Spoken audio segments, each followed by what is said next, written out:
तर वाल्मिक कराड नक्की कोणाचे असा सवाल उपस्थित होतो, कारण बीड सरपंच हत्या प्रकरणामध्ये वाल्मिक कराडचं नाव चर्चेत आहे आणि त्यावरून धनंजय मुंडे आणि सुरेश धस यांच्यामध्ये आरोप प्रत्यारोप सुरू आहेत. एक लक्षात घ्या, वाल्मिक कराडांची जवळीक सुरेश धसांच्या सोबत होती. माझ्या जवळचे ते आहेतच. त्यांच्यावरती जो गुन्हा दाखल झालेला आहे त्याची चौकशी पोलीस या ठिकाणी करते आहे आणि त्या ठिकाणी तीही अतिशय पारदर्शकतेपणानं चौकशी झाली पाहिजे या मताचा मी आहे. त्यामुळं शासन कुणालाही पाठीशी घालत नाही. संबंध आहेत, मधुर, अमधुर, सुमधुर, कसे संबंध सांगितले पाहिजे ना. मधुर संबंध, सुमधुर संबंध. ते तुलना स्वतःशी करतात. माझे जसे संबंध होते तसे संबंध तुमचे. एक मिनिट ऐका. राजकारणामध्ये तुम्ही पण माझे मित्रच होते ना, परंतु मित्र म्हणून तुम्ही वागत असताना त्याची तारीख सांगाल, कागद आहे माझ्याजवळ, उद्याच्याला सांगेल ना लोकांच्या पुढं कोणत्या तारखेपासून तुमचे आणि माझे संबंध चांगले राहिले नाही ते मी सांगेल. तर माझ्यावरती विविध आरोप करून मला समाजकारण आणि राजकारणातून उठवण्याचा काही जण प्रयत्न करत आहेत, असा आरोप राज्याचे अन्न व नागरी पुरवठा मंत्री धनंजय मुंडे यांनी केला होता. यावरती सुरेश धस आणि संजय राऊत यांनी जोरदार पलटवार केलाय. आता एक बघा, कोण आहे कोण नाही मला याच्याशी घेणं देणं नाही, पण कुणी ना कुणी काय आहे नेमकं काय आहे. तर माझं असं म्हणणं आहे की माध्यमं जी आहेत, माध्यमांनी शोध घ्यावा.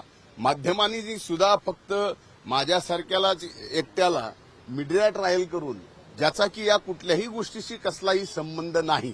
आता या प्रकरणामध्ये मला मीडिया ट्रायल करून त्याचा उद्देश काय असू शकतो त्यांना, तर मला पूर्णपणानं समाजकारणातनं आणि राजकारणातनं उठवणं. हे आपलं विमान 60,000वरून खाली आणा. तुम्हाला राजकारण सुसायला लागले, तुम्हाला पालकमंत्रीपद दिसायला लागले, तुमचं पालकमंत्रीपद तुम्हाला लखला. अरे बाबा, परत हो पालकमंत्री बरं का.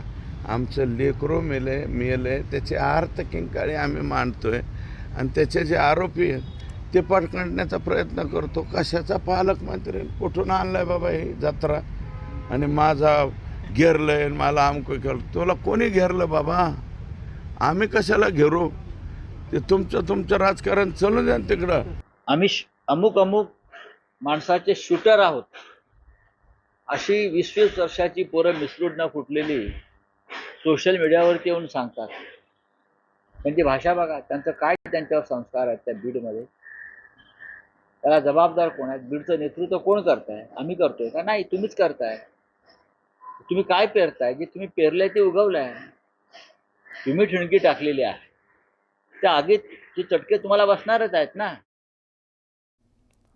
तर बीडमधील सरपंच संतोष देशमुख हत्येच्या घटनेविरोधामध्ये रेणापुरात आज आक्रोश मोर्चा आयोजित करण्यात आलेला होता. यावेळेला वैभवी देशमुख बोलताना भावनिक झाली. न्याय मिळेपर्यंत हा लढा लढत राहणार असल्याची प्रतिक्रिया तिने दिलेली आहे.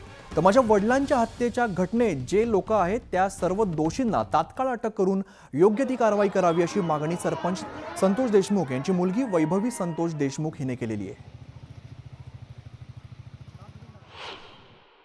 न्याय मिळूच तर नाही तर नंतर सुद्धा तुम्ही असेच आमच्या पाठीमागे राहा, आमच्या सोबत राहा, एक कुटुंब म्हणून. आज मी तुम्हा सर्वांना माझे एक कुटुंब नाही, माझा परिवाराचा हिस्सा मानते. आज तुम्ही आलात तसं प्रत्येक मोर्चात या आणि माझ्या वडिलांना न्याय मिळवून द्या. आणि जे आरोपी आहेत त्यांना लवकरात लवकर अटक झालीच पाहिजे. आणि असे जो गुन्हा झालाय माझ्या वडिलांवर तो नंतर होऊ नये याची सर्वांनी दक्षता घेतली पाहिजे. आणि आज आमचे वडील आम्हाला सोडून गेले, आमचं सगळं कुटुंब मागं सारलंय आज. आणि तुम्ही एक कुटुंब म्हणून आम्हाला साथ द्या. तुम्ही आमच्या पाठीमागून जाऊ नका, सदैव आमच्या पाठीशी राहा. मी एवढीच विनंती करते.